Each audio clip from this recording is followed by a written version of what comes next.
vous avoir rejoint ce matin. C'est vraiment très, très sympa. Et puis, deux jeunes chefs d'entreprise pour une entreprise qui a un demi-siècle et l'écart Rouillard qui ne les connaît pas.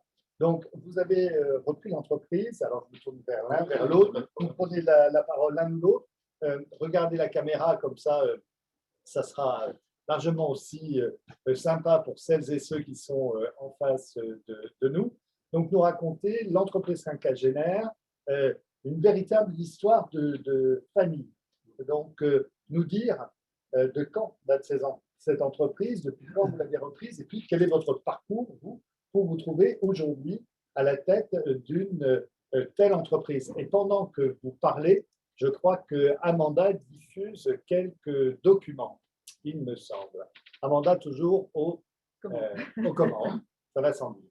Alors, de quelle image? Oui. Alors du coup, l'histoire. Les Carouillards, c'est une entreprise familiale qui a été fondée par nos grands-parents au début des années 60. Fondée par nos grands-parents, développée par notre grand-père et notre grand-mère jusqu'à la fin des années 70, à laquelle notre père Pierrick est rentré dans l'entreprise. Donc de la fin des années 70 jusqu'au milieu des années 2010, ensuite, c'est notre père qui s'est occupé de développer l'entreprise par de la croissance externe sur la partie autocar et la création de la partie agence de voyage qui est aujourd'hui connue sous le nom de Voyage Rouillard. Et avec Quentin, on est rentré en 2015-2018 dans l'entreprise. Début du rachat en 2017 et une situation finalisée complètement en 2019.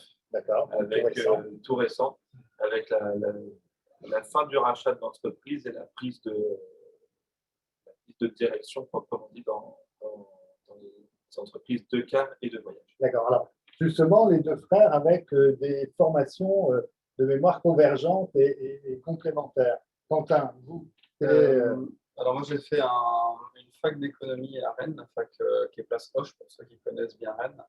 J'ai fait une licence d'économie-gestion là-bas en section internationale pour faire un petit peu la langue. Ouais. Et après, je suis parti à l'IGR, qui n'est pas bien loin. Et pour ceux qui ne connaîtraient pas l'IGR, c'est l'Institut de gestion de Rennes, qui est l'équivalent d'un IAE, c'est l'IAE de Rennes, mais qui porte un nom un petit peu différent parce qu'il existe depuis avant la création des IAE. Donc, voilà, il a conservé son nom historique et j'ai fait un master de gestion des entreprises parce qu'avec Antoine, on avait fait le choix de ne pas spécialiser dans un domaine particulier, puisque par définition, être chef d'entreprise, c'est toucher à tout. On ne voulait pas s'enfermer dans un milieu trop marqué comme le marketing ou les ressources humaines, on voulait rester polyvalent. D'accord. Et Antoine, toi, qu'est-ce que tu as moi, j'ai fait une école de commerce en Normandie, sur Caen, qui, voilà, sur le même principe, avec une spécialité entrepreneuriale. L'idée, pareil, c'était de s'ouvrir le champ de la boîte à outils, si on peut dire ça comme ça, sur tous les domaines, le juridique, le marketing, la compta, du RH. Voilà, histoire de toucher à tous les domaines pour avoir le plus d'outils en main quand on forme l'entreprise. D'accord. Alors, deux jeunes chefs d'entreprise à la tête de quelle entreprise? Combien il y a de personnes au car Rouillard, en gros? Dans les cars Rouillard, un petit peu plus tôt, on a environ une centaine de collaborateurs. Ouais. Ça dépend des mois parce que nous, on a beaucoup de temps partiel. Donc, comme c'est marqué, on oscille entre 105 et 110 personnes en physique. Et ça représente entre 75 et 80 ETP selon la période de l'année, puisqu'on a un peu de saisonnalité avec la saison du tourisme chez nous qui crée un besoin de conducteurs supplémentaires. Après, on a une deuxième structure d'autocar en Normandie sur laquelle on a un petit peu moins de collaborateurs, 70 salariés physiques grosso modo, pour juste en dessous des 50 ETP. On n'est pas loin de passer cette petite barre qui fait qu'on aura un peu plus de formalité. Pour ceux qui ont la joie de le connaître. Ouais. Et pour ensuite, on a la structure donc Voyage Rouillard qui est pareil complètement indépendante sur laquelle on est 17 pour cette agence de voyage. D'accord. Alors, comment ça se passe quand on reprend comme ça une histoire de famille, vous qui avez maintenant à peu près 2, 3 ans d'expérience. Parce qu'en plus, ça avait fait cette entreprise partie de l'histoire des Côtes d'Armor. Parce que je rappelle, les Carouillards, c'est essentiellement sur les Côtes d'Armor, la Bretagne. Carouillard, c'est les Côtes d'Armor. Carouillard, c'est les Côtes d'Armor. Carparo, c'est la Manche, mais voilà, Carouillard est vraiment localisé sur les Côtes d'Armor. D'accord. Et le tourisme, car le tourisme, c'est partout en Europe. Partout, Espagne, Italie, Autriche, Allemagne, les Benelux, on a l'occasion d'aller se promener un petit peu partout au fil de l'année, au fil des saisons et de ce qui se fait. Vous voyez, là, actuellement, on est en avril, on devrait aller aux Pays-Bas voir les tulipes. Ouais. Heureusement, ça ne se fera pas, mais en tout cas, c'est ce qui était prévu sur le papier. Alors justement, des choses qui ne se font pas, parce qu'on va parler à chacune des étapes de nos rencontres de ce matin, de l'étape que nous traversons tous, c'est-à-dire face au Covid. Comment ça se passe, vous, dans les transports? Parce que on imagine, tout à l'heure, vous parliez des transports en Côte d'Armor, des transports dans la Manche, et vous avez des contraintes liées aux mobilités des personnes, c'est-à-dire que ce soit les scolaires ou les personnes qui ont besoin de pouvoir bouger. Comment ça se passe justement, ce rendez-vous avec une telle pandémie? Écoutez, il faut s'adapter. On fait beaucoup de transport public, donc pour tout ce qui est transport public, et ben on suit les consignes gouvernementales. Ouais. Donc là, par exemple, un jour comme aujourd'hui, on appelle tous les conducteurs pour dire que le transport scolaire, c'est fini vendredi et qu'ils peuvent rentrer au garage pour un mois. On l'a appris hier soir à 20h et puis on va le mettre en place aujourd'hui. On a aussi, pour le transport scolaire, on a la chance de faire d'autres activités comme du transport urbain pour l'agglomération de Saint-Brieuc ou de la ligne régulière pour la SNCF notamment. On a entendu que le télétravail était fortement incité hier soir. On se rend compte aussi sur une agglomération comme Saint-Brieuc, le présentiel au travail est apprécié et par les entreprises et par les collaborateurs qui aiment bien retourner au bureau, retrouver du monde. Le fait que cette mobilité professionnelle reste en route, c'est vrai que ça nous permet de maintenir de l'activité comme de la ligne régulière, du transport urbain. À partir du moment où ces lignes tournent, c'est vrai que l'activité tourne, donc tout simplement le chiffre d'affaires rentre, ce qui est quand même le nerf de la guerre aujourd'hui. Et voilà pour tout ce qui est le voyage touristique et le transport scolaire, mais écoutez, on dépend des aides publiques comme beaucoup d'activités. Il faut reconnaître qu'on est un secteur qui est du moins au niveau du transport, qui est très correctement accompagné par les pouvoirs publics. Il faut aussi le souligner. Alors vous, jeune chef d'entreprise, c'est quoi vos projets? Quels sont les projets que vous mettez, vous allez mettre en route là, depuis que vous avez pris la tête des transports? Alors comment on dit transport rouillard, toujours carouillard, comment?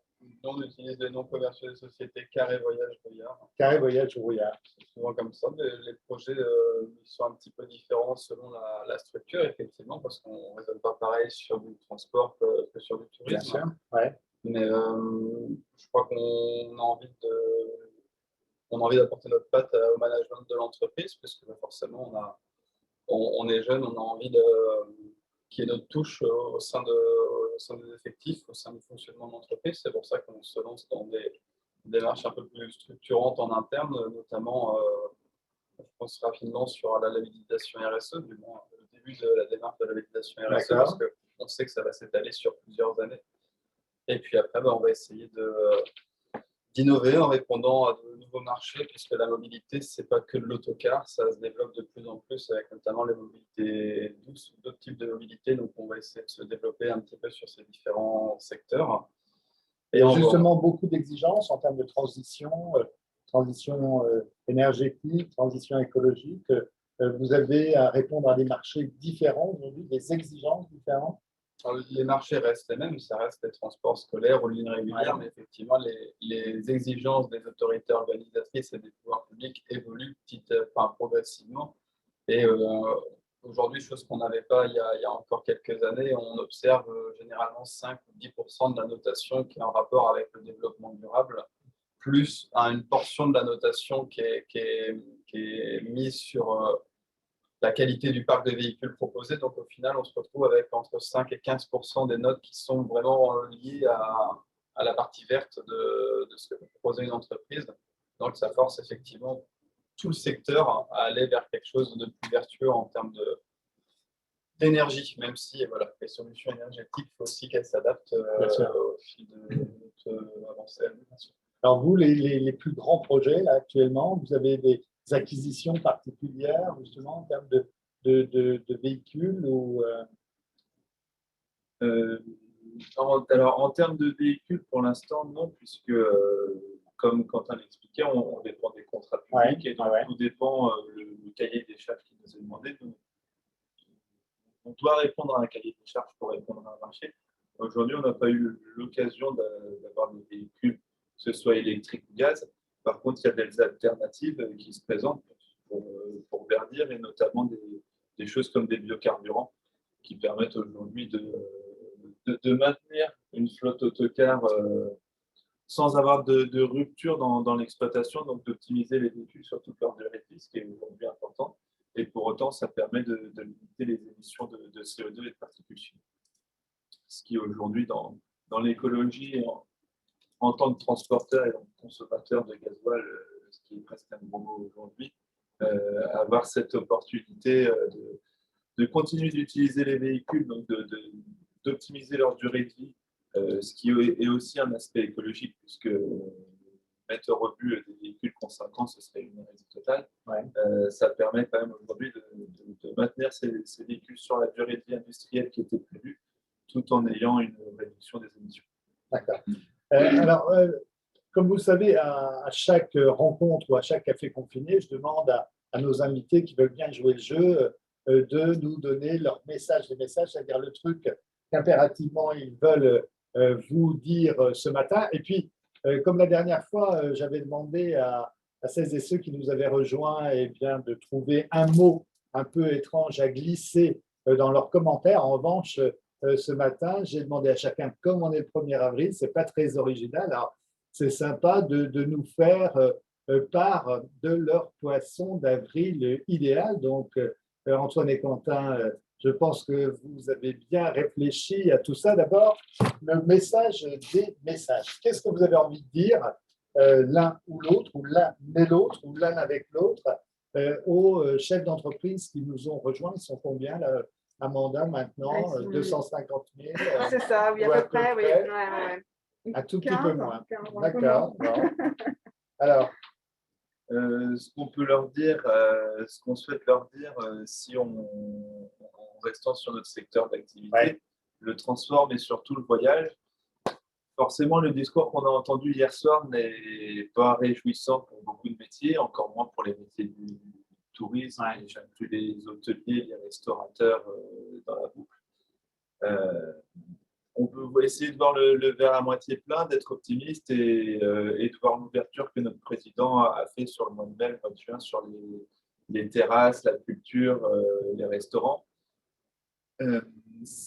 Nous, notre projection de reprise, du coup, elle s'ouvre qu'à partir du moment où les hôtels, les restaurants pourront rouvrir les activités très liées. Exactement. Et pour repartir, on dépend des possibilités laissées par le gouvernement, mais du bon vouloir de chacun, puisqu'à partir du moment où ça rouvre, nous, on dépendra de la volonté des gens de partir en vacances, de s'inscrire sur des journées, d'aller à l'hôtel, au restaurant.